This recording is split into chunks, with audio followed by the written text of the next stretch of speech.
ये हमारा 85 दिन का गेहूं का एक पौधा है। इसकी हमने हाइट भी रोक के रखी हुई है। इसका जो स्टैम्प है ना उसको भी हमने मजबूत कर दिया है एकदम।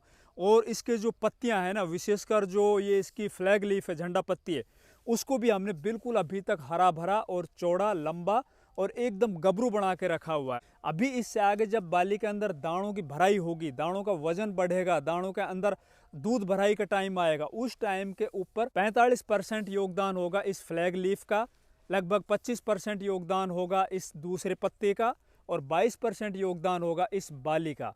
इन तीन चीज़ों को अब आगे चल के हमें बचाना होगा। अगर इनके अंदर किसी भी तरह से कोई भी बीमारियां आ जाती है, इनके अंदर किसी भी तरह से कोई भी पोषक तत्वों की डेफिशिएंसी आ जाती है, साथ ही क्लाइमेटिक स्ट्रेस की वजह से पौधा किसी भी तरह से स्ट्रेस में चला जाता है, वो चाहे आपकी सिंचाई की बदौलत हो या फिर मौसम के अंदर आए हुए परिवर्तन की वजह से हो, तो निश्चित तौर पर आपके गेहूं का उत्पादन, जहां आप सोच रहे हो भैया कि हमारा 35 क्विंटल पर एकड़ निकलेगा, वो हो सकता है आपको 25 क्विंटल पर एकड़ भी ना मिल पाए। तो दोस्तों, आज इस वीडियो के अंदर अपन बात करेंगे गेहूं के उत्पादन को 30% तक आखिरी स्टेज के अंदर पहुंच के हम किस तरह से बढ़ाएं। इसके उत्पादन को बढ़ाने के अंदर कौन कौन से फैक्टर काम करेंगे, अभी हमें क्या क्या सावधानी बरतनी है, अपनी फसल को हम अभी तक जिस तरह से लेकर आए हैं, बुआई से लेकर, और जब हमारी फसल अभी लगभग 85 दिन की हो चुकी है, अभी तक तो हमने केवल भूसा कमाया भैया। इससे आगे जो हमारा लगाया हुआ इन्वेस्टमेंट है या फिर इन बालियों के अंदर निकलने वाला दाना है, वो तो बाकी बचा हुआ। अगर इसी टाइम के ऊपर आपकी फसल के अंदर कोई भी दिक्कत आ जाती है, किसी भी तरह से इसका उत्पादन प्रभावित हो जाता है, तो हमारी पहले से की गई जो मेहनत है उसके ऊपर एक झटके में पानी फिर जाएगा। तो नमस्कार, मैं इंद्रपाल यादव और आप देख रहे हैं देश का सबसे विश्वसनीय फार्मिंग यूट्यूब चैनल देश की जान हमारे किसान। अगर अभी तक इस चैनल को सब्सक्राइब नहीं किया तो प्लीज चैनल सब्सक्राइब कर लीजिए, साथ ही वीडियो को लाइक, दूसरे किसान भाइयों तक शेयर करना बिल्कुल भी मत भूलिए। तो भैया ये काम आप सबसे पहले कर दीजिए, फिर आगे अपन बढ़ते हैं। सबसे पहले तो भाई इस खेत को मैं बार बार आप लोगों से शुरुआत से दिखाता आ रहा हूँ। मेरा दिखाने का एकमात्र मकसद ये है कि इस खेत के अंदर हमने सबसे पहले बुआई की थी 31 अक्टूबर के दिन। हमने इस खेत के अंदर 2 वैरायटियों की बुआई की थी। आप लोगों से पहले भी हमने दिखाया था, जब गेहूं की बुआई की तो उस टाइम पर हमने कौन कौन से बेसल डोज में खाद डाले थे। उसके बाद जब पहली सिंचाई की थी उस टाइम पर हमने कौन कौन से खाद, उर्वरक और माइक्रो न्यूट्रिएंट मिला के डाले थे। 3 पानी इसके अंदर हम लगा चुके हैं। इसके अंदर 2 वैरायटियां हैं। दोनों वैरायटियों के बीच के अंदर इस टाइम पर मैं खड़ा हुआ हूँ। इस साइड में आप देख रहे होंगे जहाँ पे थोड़ा सा येलोविंग दिखाई दे रहा है, थोड़ा सा हल्का पीलापन दिखाई दे रहा है, वो श्री राम कंपनी की 303 वैरायटी। अब इस वैरायटी के अंदर आप ये सोच रहे हो कि इसमें पीलापन क्यों आया, तो भैया ये पीलापन नहीं, इस वैरायटी का कैरेक्टर है। वहीं दूसरी तरफ आप इस साइड में देख रहे होंगे, या फिर ये जो मेरे हाथ में पौधा है, वो है अजीत कंपनी की 349 वैरायटी। अभी तक अगर हम इन दोनों वैरायटियों की तुलना करें तो भैया जैसे ही हमारे गेहूं की बुआई करने के बाद ये जर्मिनेट हुए थे, तो जर्मिनेशन के लगभग 1 महीने तक हमने देखा था कि भैया जो अजीत का 349 गेहूं है ना, वो हो सकता है 303 वैरायटी को पछाड़ दे। लेकिन धीरे धीरे धीरे धीरे चलता रहा सब कुछ। बराबर मात्रा में हमने इनके अंदर खाद वगैरह दिए, बराबर मात्रा में इनमें सिंचाई की। लेकिन अब जैसे ही गेहूं हमारा 75 दिन से पार हुआ, वहीं पे एकदम गेम पलट चुका है, बाजी पलट चुकी है। 349 जो अजीत कंपनी की वैरायटी है ना, उसको पीछे छोड़ दिया है 303 वैरायटी ने। एक तरफ तो हाइट के अंदर ये वैरायटी 349 से ऊपर पहुंच चुकी है, दूसरी इसके अंदर अगर टिलर्स की बात करें हम, इनके अंदर जो निकलने वाले कल्लों की बात करें तो वो भी 349 से कहीं ज़्यादा है, अपितु 1.5 गुना ज़्यादा है भाई। और तीसरी इसकी खासियत ये भी देखी गई कि 349 के अंदर आप देख रहे होंगे इसके अंदर बालियां कहीं निकल चुकी है, कहीं पे निकलने वाली है। मतलब ऊपर नीचे गेहूं है, एक समान गेहूं नहीं है। लेकिन इस साइड में आप देखोगे ना 303 वैरायटी को, तो इसके अंदर आप देख लिए बिल्कुल एक समान है, एक साथ जो भी बालियां निकलेंगी ना वो एक साथ निकलेंगी।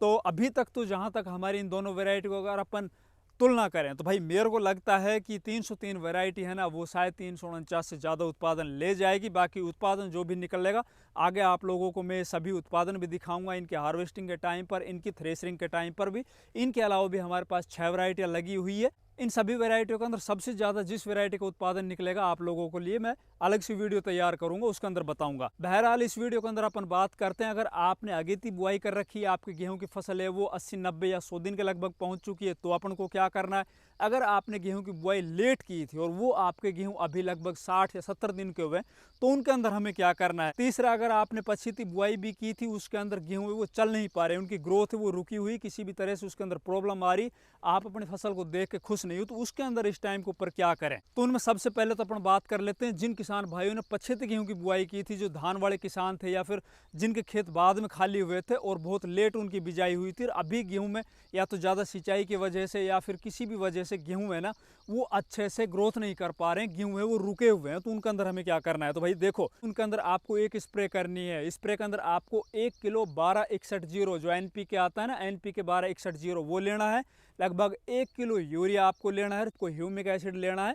और इन सबको मिला के आपको अपने खेत के अंदर लगभग 150 लीटर पानी के अंदर मिला के इन सबको स्प्रे करना है। अब बात कर लेते भैया जिनके गेहूं की फसल अभी बालियों से पहले है, मतलब उनकी बालियां अभी निकली नहीं है, तो उस अवस्था के अंदर हमें क्या करना चाहिए। ये सबसे ज़्यादा क्रूशियल, सबसे ज़्यादा इंपॉर्टेंट स्टेज है भैया। जब आपकी गेहूं की बाली है ना वो फ्लैग लीफ के अंदर है, मतलब गबोट अवस्था के अंदर है, वो नीचे, तो इस टाइम के ऊपर पौधा है ना वो अपनी हाइट को बढ़ा रहा होता है। इसके अंदर जो बाली है ना उसका साइज बढ़ रहा होता है। तो इस टाइम के ऊपर अगर आपकी फसल के अंदर किसी भी तरह से कोई भी पोषक तत्व की डेफिशिएंसी आ जाती है तो जो बाली है ना उसका साइज छोटा रह जाएगा, पौधा है ना उसका स्टैम्प हल्का रह जाएगा, आगे चलकर बहुत सी दिक्कत आएंगे। तो इस अवस्था के अंदर आपको एक स्प्रे करनी है। अब उस स्प्रे के अंदर आपको लेना है एक तो फॉस्फोरस। और फॉस्फोरस बहुत जरूरी इसकी बाली की लंबाई को बढ़ाने के लिए, इसके स्टैम्प को मजबूत करने के लिए, इसकी जो फ्लैग लीफ है ना उसको एकदम हरा भरा रखने के लिए, उसका साइज को चौड़ाने के लिए। फॉस्फोरस की पूर्ति के लिए हमें NPK 05234 लेना होगा।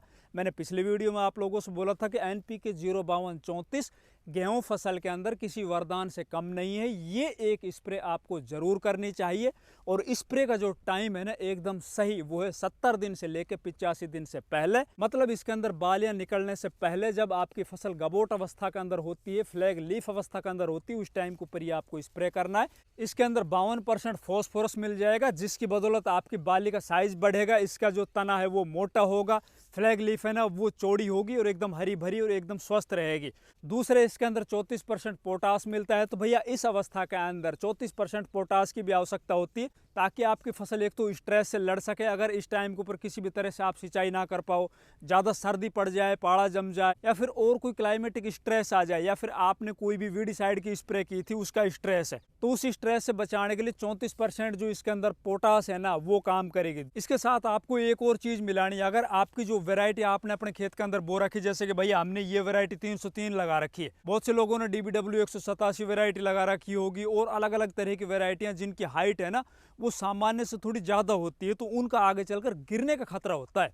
तो उस गिरने के खतरे से बचने के लिए ना हमें इसी स्प्रे के अंदर, जब आपकी फसल लगभग 70 दिन से और 85 दिन के बीच में हो, उस टाइम के ऊपर आपको लियोसिन का स्प्रे करना है, जो PGR आता है ना लियोसिन। अब लियोसिन की मात्रा हमें लगभग 200 ml पर 1 एकड़ जमीन के अंदर 120 लीटर से लेके 140 लीटर पानी के अंदर रखनी। इससे कम मात्रा मत रखना, वरना रिजल्ट आपको दिखाई नहीं देगा। लियोसिन स्प्रे करने से क्या होगा, पौधे की वेजिटेटिव ग्रोथ है ना वो रुक जाएगी। पौधे की जो हाइट है ना, जो बेतहासा हाइट हो रही थी, बिना मतलब की हाइट हो रही थी, कच्ची हाइट हो रही थी, वो रुक जाएगी पौधे की। और जो इंटरनोड है ना बीच के अंदर एक गांठ से दूसरी गांठ की दूरी, ये छोटी रहेगी। अब छोटी ये रहेगी, पौधा नीचे जमीन से जो पोषक तत्वों को उठा रहा है, ऊपर से ये पत्तियां हैं ना वो दिन के अंदर भोजन बना रही है, तो जो ये एनर्जी है ना वो एनर्जी ज़्यादातर फिर कहाँ पे लगेगी, इन बालियों के अंदर लगेगी। अब ज़्यादा बालियों के अंदर एनर्जी जाएगी तो भैया बाली का साइज़ भी बढ़ेगा, आगे चलकर इसके अंदर जो भरने वाले दाने हैं उनका साइज़ भी मोटा होगा, वजन बढ़ेगा। तो आपको इस टाइम के ऊपर लियोसिन की भी स्प्रे कर देनी है। वैसे लियोसिन की 2 स्टेज के अंदर स्प्रे होती है। अगर आपके पास ज़्यादा लंबी बढ़ने वाली वैरायटी है तो एक तो होती है 55 से 60 दिन के बीच में, और अगर आपने 55 दिन के ऊपर वो स्प्रे नहीं की थी तो अभी आप लगभग 70-75 दिन से लेके और 85 दिन के बीच में ये लियोसिन की स्प्रे कर सकते हो। इससे अगला इसके अंदर आपको मिलाना भैया बोरोन। बोरोन कितना मिलाना है, लगभग आपको 100 ग्राम पर एकड़ के हिसाब से। अभी मैंने 3 चीजें बता देना। 1 किलो आपको लेना NPK 05234, उसके अंदर आपको 200 ml लेना है लियोसिन, इसी के अंदर आपको 100 ग्राम लेना है बोरोन 20% वाला, और इन सबको आपको अलग अलग घोल बनाकर लगभग 120 से 140 लीटर पानी के अंदर मिला के अपनी 1 एकड़ जमीन के अंदर आपको स्प्रे कर देना। अगर आप पानी कम रख रहे हो तो इनकी डोज भी आपको कम रखनी पड़ेगी, वरना इनकी जो ऊपर की जो टिप है ना, जो पत्तियां आप दिखाई दे रही हैं ऊपर से वो लाल पड़ जाएगी या वो जल जाएगी, उसके अंदर बर्निंग आ जाएगी, ख्याल रखना आप जरूर। अब ये तो बात होती है भैया जब आपकी गेहूं की फसल की बालियां नहीं निकली है, बालियां निकलने से पहले।